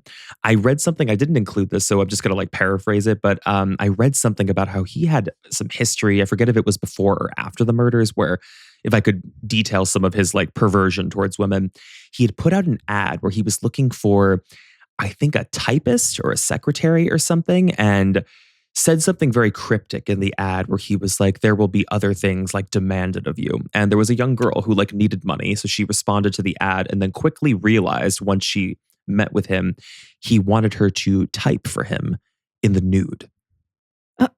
Yeah, okay. so he's definitely like a bit of like a sick puppy in this way. And that to boot with like the confirmations of the voyeurism kind of fit the bill of somebody who we thought could do this. However, we don't have a ton of evidence of sexual assault, but maybe that's not necessarily enough to rule him out. I do want to talk about his suspicious behavior. He actually attended the Children's Day service at the church. So he was there that night. And then the next morning, he left town very, very early, and then allegedly confessed multiple times that he had done this. That was kind of a confession that was thrown out because he was deemed so mentally unwell. So everyone's like, he was just in town and like knew of these murders. So he like conflated the two things. But he is also suspected, highly suspected, because he allegedly wrote letters to police with inside details where he confessed during an interrogation. And I think this happened later on. It was like 1917. But again, people say he's mentally ill, but also he was kind of coaxed into that confession. The outcome of this is that he is put on trial twice, but I believe he was acquitted. I think in the first one, if I'm not mistaken, was it a hung jury? Is that what it was? Oh, shoot. I can't tell if it was. I think it might have been a hung jury for the first one. And then in the second time that he was retried, he was found not guilty. So it really didn't align. I will say there is something here that I find difficult to explain. So remember how I said he left town the next morning very, very early? Apparently he was on a train and he was talking to multiple people about the murders. And this happened 3 hours before the discovery of the bodies. Okay. Well, and that's again, weird. But that's a huge allegedly. I don't know if that's like lore that's been like, I don't know, tossed over 100 times throughout the last 100 years. And like maybe it just became a story that wasn't even really there. But if true, it's like, okay, well, he's like the most sure bet we've got. Yeah, of course. I also was thinking that if he went to that children's service, but apparently a lot of adults did, because it was just everyone was so church focused there that it was like, it was almost like a community thing. You know, there just happened to be like a children's program going on. It's interesting too, because I was thinking, I wonder if he had feelings for Sarah or something. And this was, maybe he was very jealous of Josiah and this was a way of retaliating. And it just, I totally. don't know. What I also thought was bizarre about his personality was that he was quite convincing about his lies to people, which again kind of shoots his credibility when he's like confessing to something and also telling people about like murders if it happened 3 hours before. That's unconfirmed, but he had decided to come back to town. He came back to the town and was posing as a detective. So not a lot of people, I guess, really knew him all too well, I suppose. But among the other detectives who were there, he convinced them to let him re-enter the home and do an inspection of the beds. It was only like after he had reaccessed and was like walking around for a while that people realized he wasn't an actual detective. And it was like, why did he just have a fixation on the murders or a fixation on Sarah, like you're saying, but maybe he wasn't actually the culprit?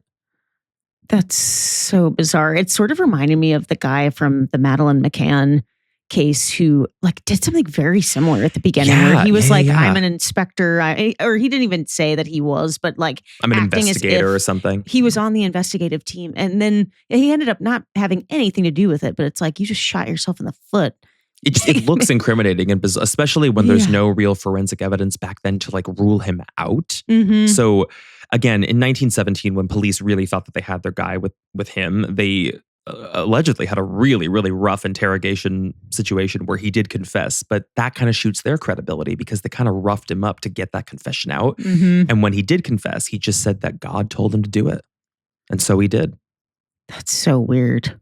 But we still don't know, even to this day, if he really is the culprit.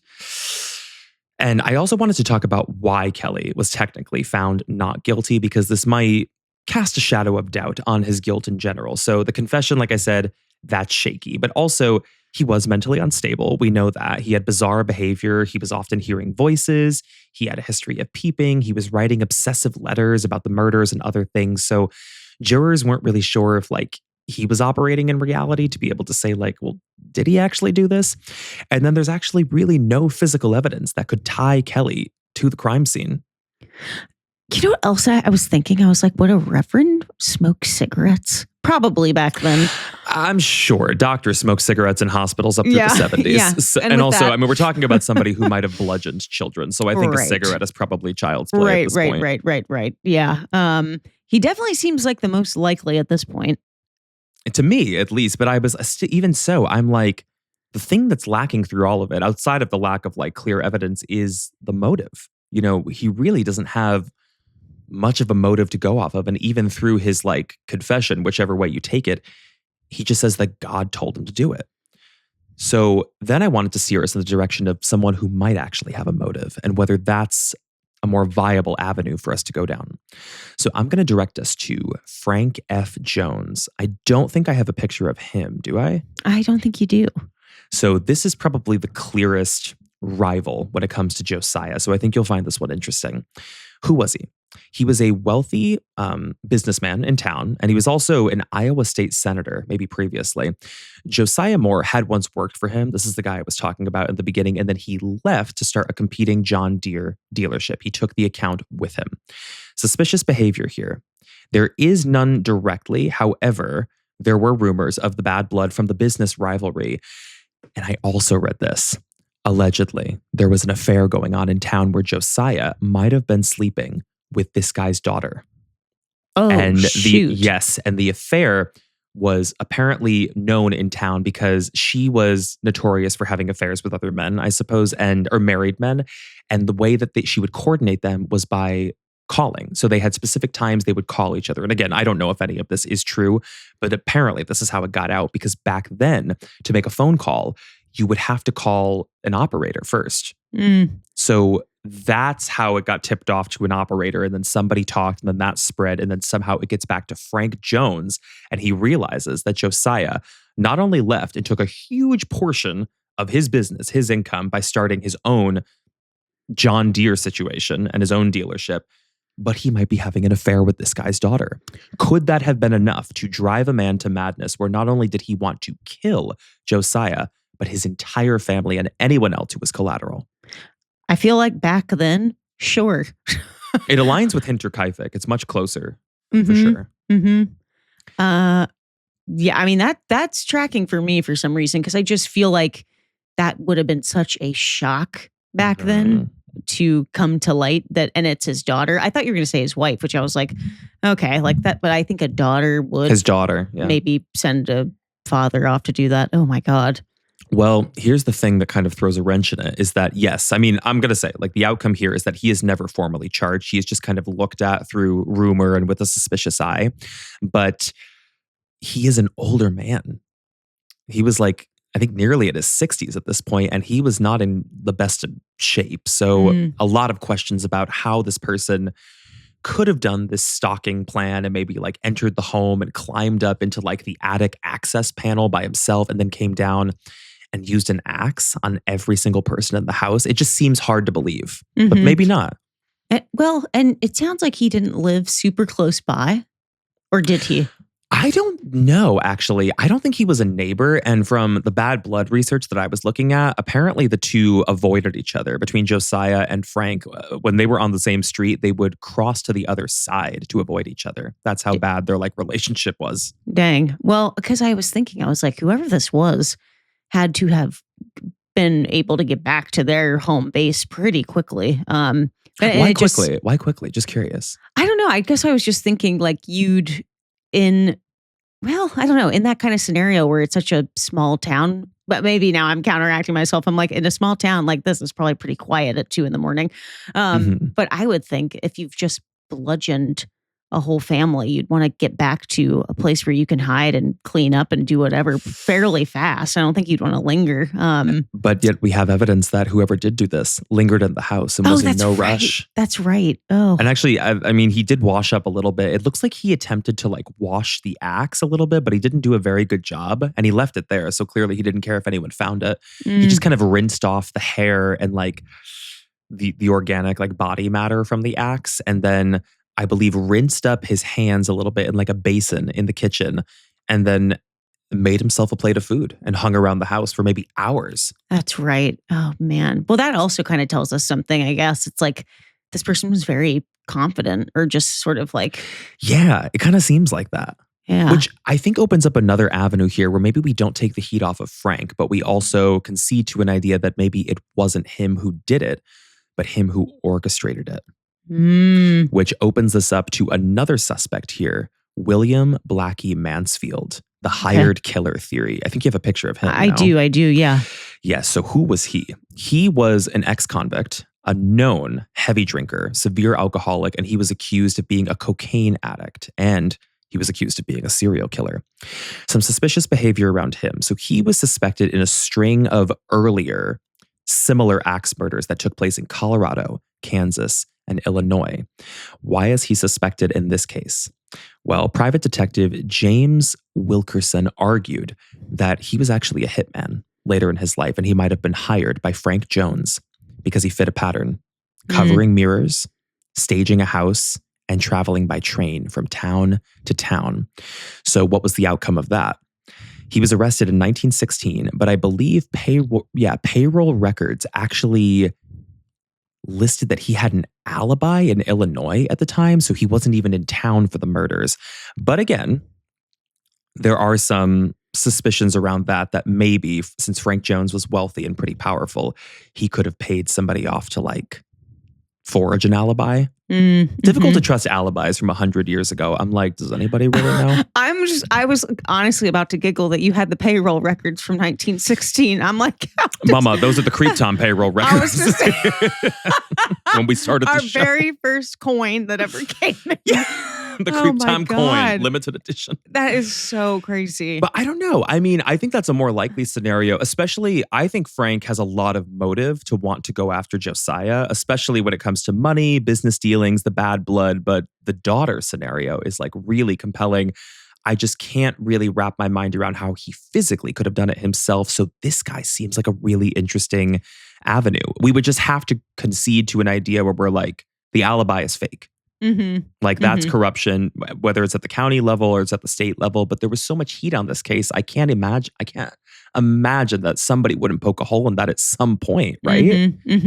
The other thing about the Frank him just doing it himself theory that's kind of odd is I don't really see him, if he was this concerned about his own daughter, killing 4 little girls or 2 little girls and then 4 other kids. For some reason, that's yes. hitting me. Well, this actually extends to another theory around Blackie, that the initial instruction of what he was hired to do was just to kill Josiah. However, this man, being mentally unstable and drug and alcohol fueled, snapped in the heat of what he was doing and just started killing everyone. Enjoyed killing everyone. I can see that. And if we're leading with this idea that he had a history of being a serial killer, there was something that he gets out of the kill, which made him specifically right for this kind of a hit job. Yeah. I can definitely see him doing all of that. I think those are the most compelling. There are a couple of other names I have here that I can sort of like breeze through them, but they have much less of like a motive or an actual tie. But I'll talk about Henry Lee Moore, otherwise known as the Family Killer, is what I wrote down. So who was he? He had no real relation to the victims, but he was convicted for killing his mother and grandmother with an axe around this time period. When it comes to his suspicious behavior, his own family murders happened just months after these murders, with striking similarities. Why was he suspected, though? Investigators wondered if maybe he had been sort of a roaming serial killer and he had multiple ties to multiple different axe murders across the Midwest. So the outcome of that was that he was eventually convicted for the murder of his mother and the murder of his grandmother. But unfortunately, there is no proven connection to this house and the Moore family. So he's just kind of an axe killer who happened to be around at the same time as them. So people draw the comparison. I did find something here that could be a little closer to the family ties. We have Samuel R. Moyer. This is the resentful brother-in-law married into the family. So who was he? Josiah Moore's brother-in-law. And then suspicious behavior, I wrote down that he had allegedly threatened Josiah's life in the past, although I didn't have a lot of information about that. But we know how in-laws can go, especially in the olden days when it comes to family turf, arguments, heated exchanges. I wouldn't put it off the table. I just didn't have a lot of context as to what they could have been arguing about or if it would have ever escalated to something as horrible as this. But it's thought that they all lived in Villisca. This, I don't know if he did live in Villisca. I don't think he lived very far. He probably did live in Villisca, actually. Yeah, because that would have been so weird for him to just come into town and be like, this is my day to stalk and prey. Yeah, I mean, he is kind of ruled out as well because he also came forward with an alibi, which is apparently credible, and it eliminated him as a suspect fairly quick in the process. But I did just want to mention him because people initially drew a connection there. Other than that, I don't really have anyone else that like would fit the bill or that I think is like a concrete person worth talking about. I really think it boils down to Frank and his motive, maybe hiring the hitman, Blackie, or the Reverend. Yeah. Those would definitely be my two that I'm leaning towards. God, I keep looking at the Reverend's face. It's so sinister when you see his face creepers. Like it's making me feel like he could have been behind this. I don't know. The idea of the Frank hiring a hitman really feels like it sticks with me because I feel like that motive is actually more, it's so much more personal than just like this Reverend that said that God told him to do it. Totally. You know?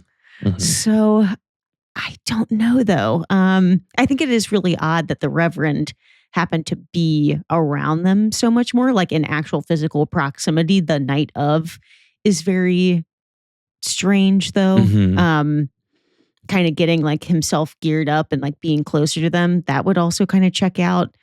I mean, that could have been anyone in town though. The whole church was there together. Yeah. I mean, I guess it's interesting too, because if we think of it in that way and we're going with like some of the evidence that someone was outside the home sort of stalking them at a point, maybe around dinner time. And then when they were out of the house at this like church program, that's when we think they entered the home. It would have been someone who wasn't at the church program.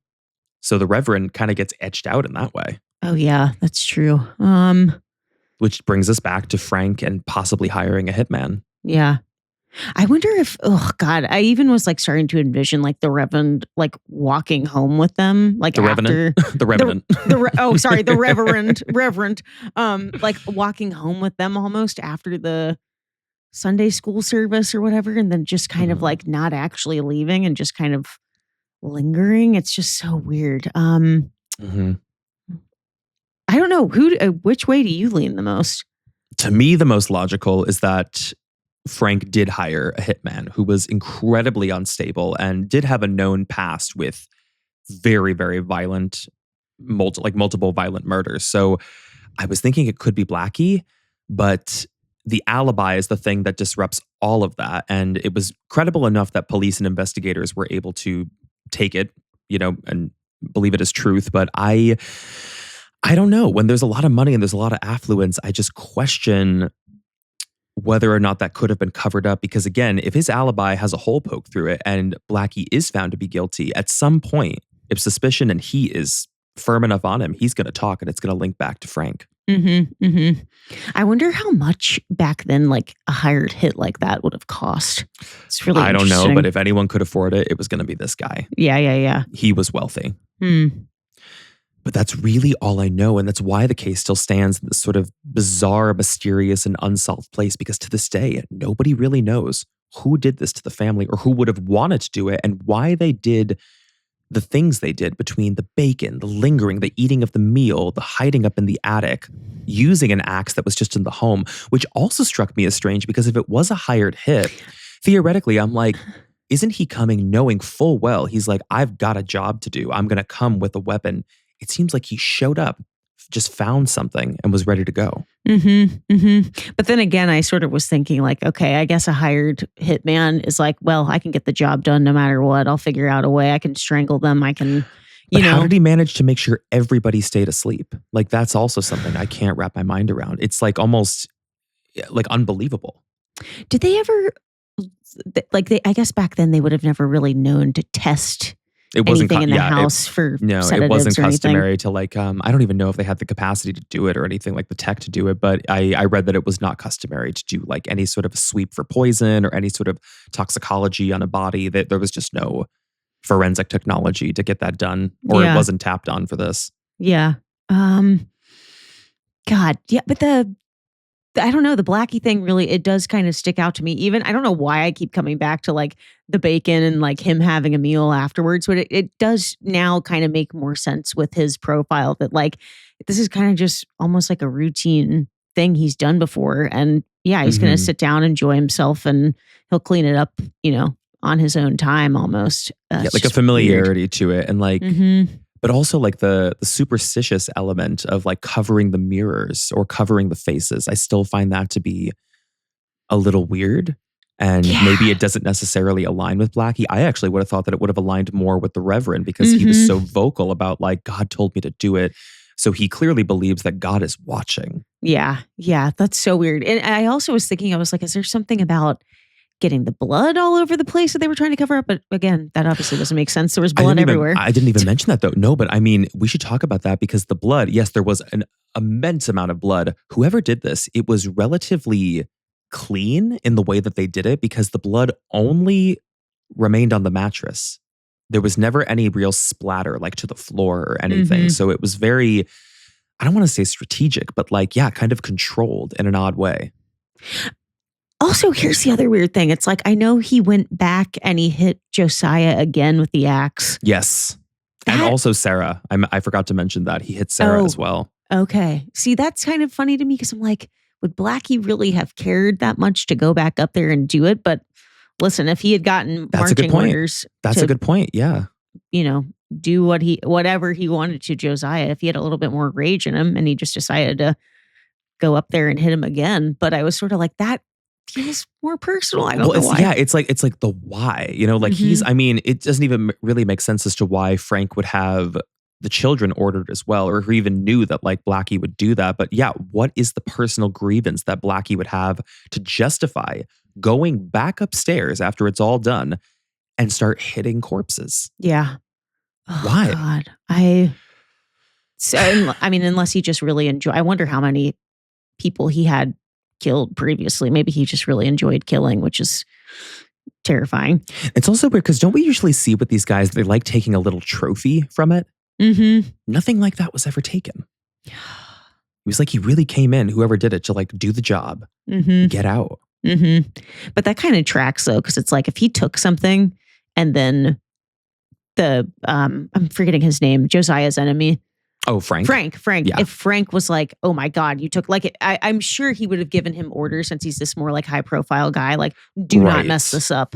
Nothing, none of this can get linked back to me. I can totally see that. But in the aftermath, the immediate aftermath of what happened, I believe between 1912 and the date of the murders, all the way through the 30s, I think, after the murders, the house was boarded up for months. And the Moore family's relatives, they could not bear to live there. So it had changed over and it was passed to like different hands multiple times. Locals started to whisper that the house carried a curse. people avoided walking past it after dark. And there were some new owners who ended up renting it out, and tenants rarely stayed very long. There were reports of strange noises, a lot of unease, and just very bad fortune in that home. And this came like very, very soon after these murders and would persist for decades. This was a pattern with this place. I wasn't going to go too deep into this, but I did want to talk about some of the lore of the home and what the home has sort of become over the decades, because now it's taken on this sort of place where it feels like a haunted location. And most people believe that the home is not haunted by the family, but is actually haunted by the man who did this.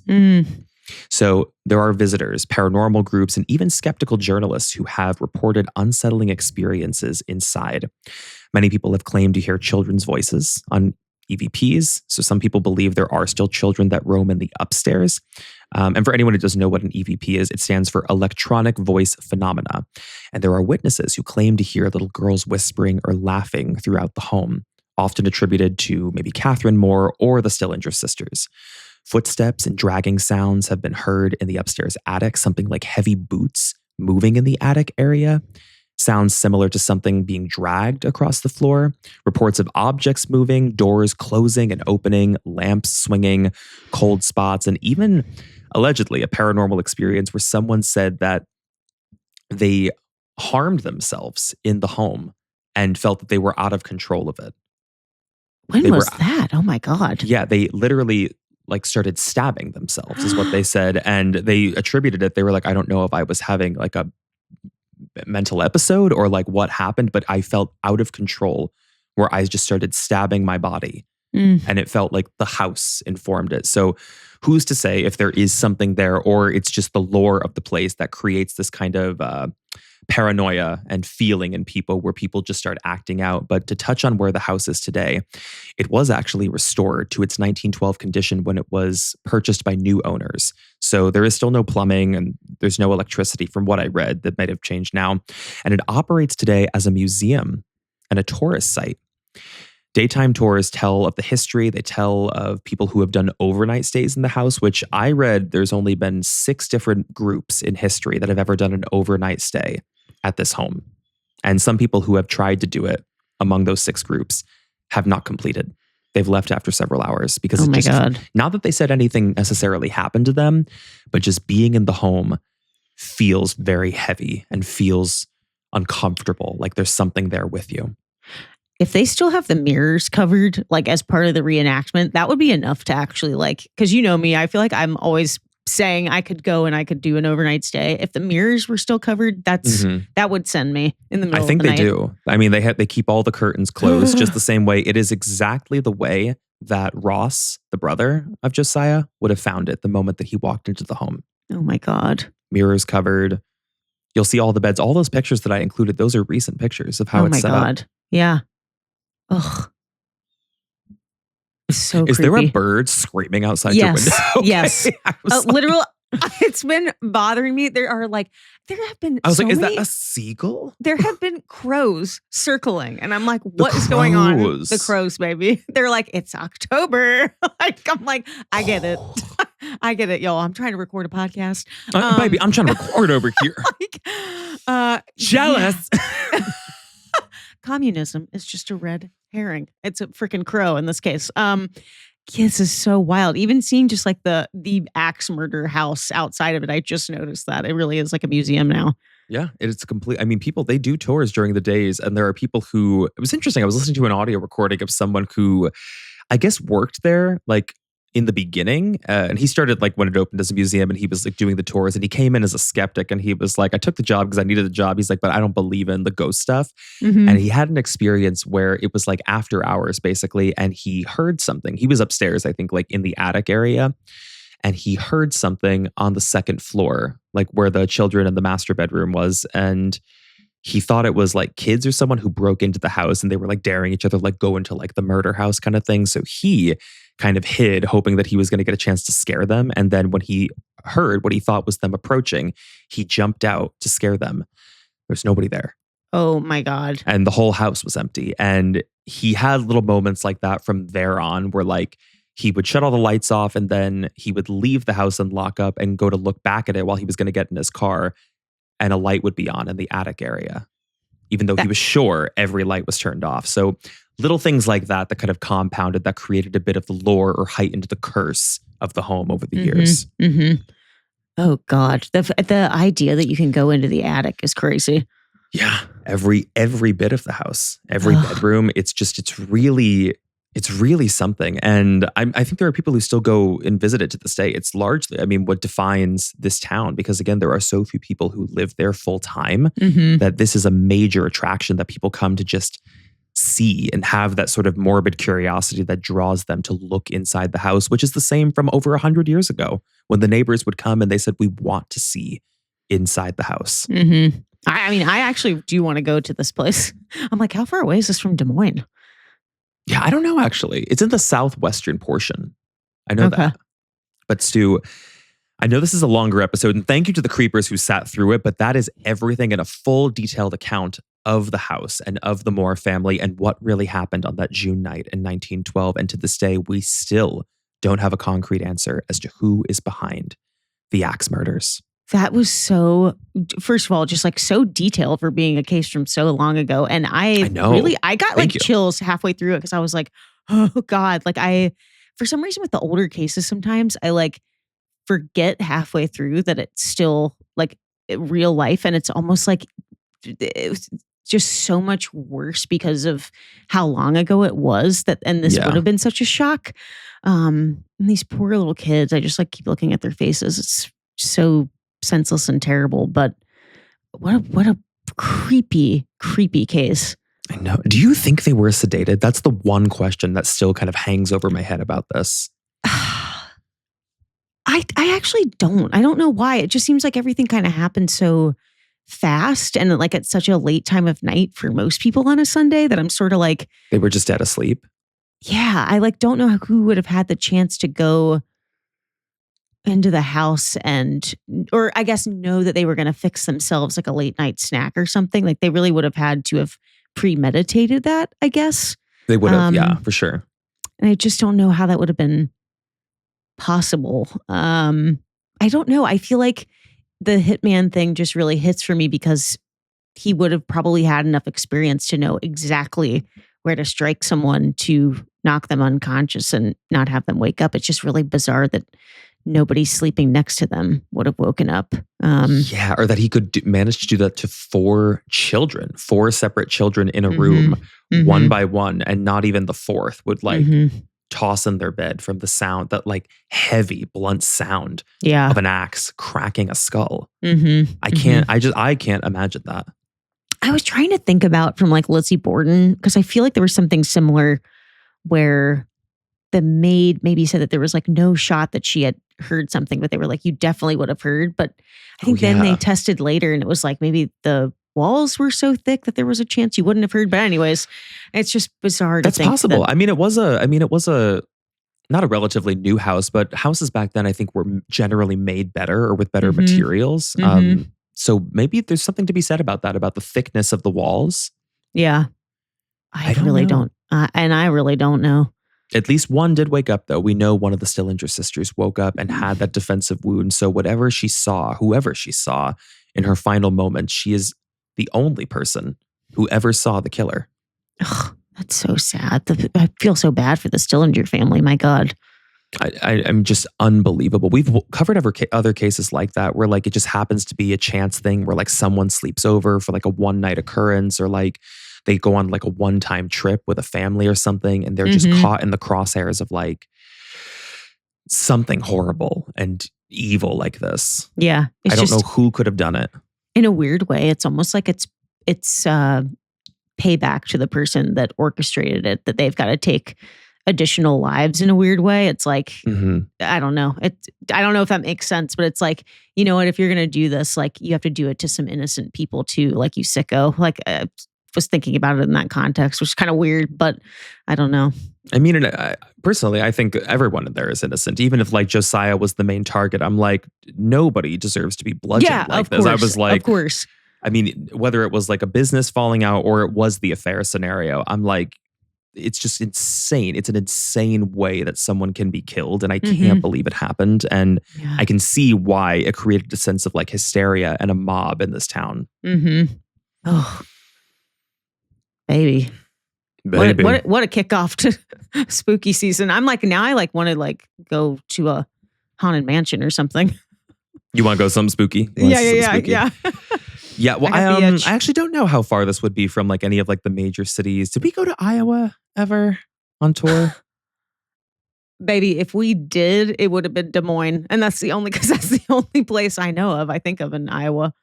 Yeah. I don't think I can't think of any. Yeah, I can't think of anything else that would have like brought us there really. Oh, my whole breast just fell out. Please let do it you fall. see them? Can you see the shading actually? No, I'm like, can I?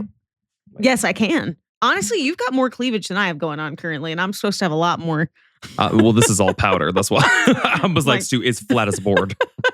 And look, baby, listen, you know how to contour them. It's the illusion. It's the illusion. Or normally. Whew. Need an after dark after that one? I do. I definitely do. I'm like, I wish this was actually champagne at this point, but I'm surprised that Fresca's not down to the bottom. I know. I am parched. Yeah, my coffee's not even down to the bottom. That's also surprising for me too, because this is a longer episode. I know. Well, we were locked in. I can tell you that when we get locked in because my hand is cramped. Because I'm like, I'm not even thinking about the mic, that I'm just like. I know. I've started holding it like in like a horizontal way like that. Don't look at my naked thumb. But it's more comfortable to like lean it against like the pads, I guess, of my hand versus like trying to like grip it like I'm holding a microphone, I guess. Or a torch. That also looks very elegant. Well, with these nails, it does. You see, look how wonky this one is. That's so bad. I can't take it. They're press-ons, right? Yes. Listen, I didn't know if you tried to glue them down. Over, by the way, in a hoodie with this wig on and this makeup at like 5 minutes before we were coming on, and I'm feverishly gluing these on. You know what I was thinking? It would be so funny if we had like what's it called? Is it the September issue? That's like the behind the scenes documentary about like all the seamstresses at Vogue and stuff. Make it. We need one of those for CreepTime Halloween specials. And well, you know, I'm doing those. I'm doing those Get Ready With Me videos. I know. Yeah. I'm so excited to see those. I know. Well, by the time this comes out, the first one will be out. So then I'll do a Get Ready With Me for this look as well. So people can see what I did to achieve whatever the hell we got going on today. This wig, I'm not even kidding.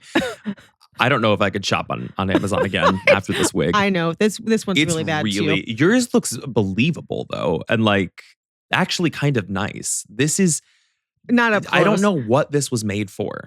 It wasn't made to be a wig. I really am so interested as to where the part stops or starts. There's no front, there's no back. I just kind of created this. I was Are you like, sure you have it on? Baby, I turned it every which way. Look at that. Look at the forehead. I love that we this both like have slope a little down. That's crazy. I do love this. I know. Yeah, my little like Elvis curl. You know, somebody called me John Travolta last night in the Uber. Like, in what context? He said, "You look like John Travolta." Okay. It's like, I'm making sure that you look like you and not this. I was like, wait, he definitely didn't go as this. No, because thank you again to Black Phone and to TikTok, because they paid for my rides over there and whatnot, which was lovely. But when I got in the ride, he was like, "What's this event you're leaving?" I was like, "Oh, it's for Black Phone too." And then he looked in the mirror, he goes, "You famous or something?" And I was like, "No." And then he goes, "You look like John Travolta." And I was like, "I am actually famous then." I I said, "Actually, I am John Travolta." Danny Zuko, now that I think about it. Oh my God.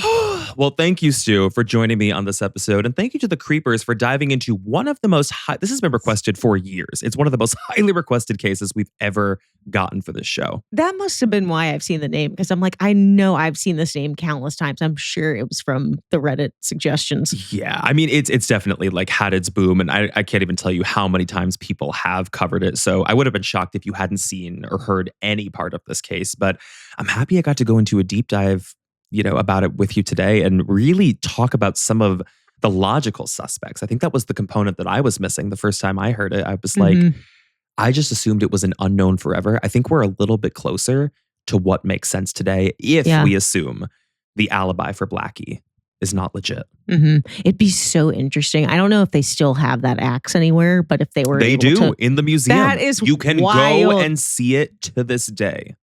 I mean, I guess everybody's grubby little fingerprints got all over it, but it would be so insane if I guess we're over 100 years now, if they were able to figure it out.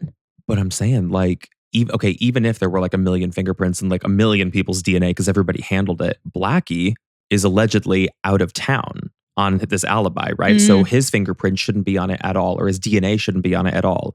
If that axe could be tested, and if there was some chance that they could trace it back to his DNA, that might tell us a little bit more of our story. For sure. But until that day, this is where we stand, and this is what the case is. So again, thank you for joining us for this episode of Creep Time. We are going to catch you for another costumed episode next week where Stu is going to be leading the case. We will have brand new looks for you, but for now, all we can say is goodbye. And good luck, y'all. We will see you on the next one, Creepers. Bye-bye. Bye, Creepers.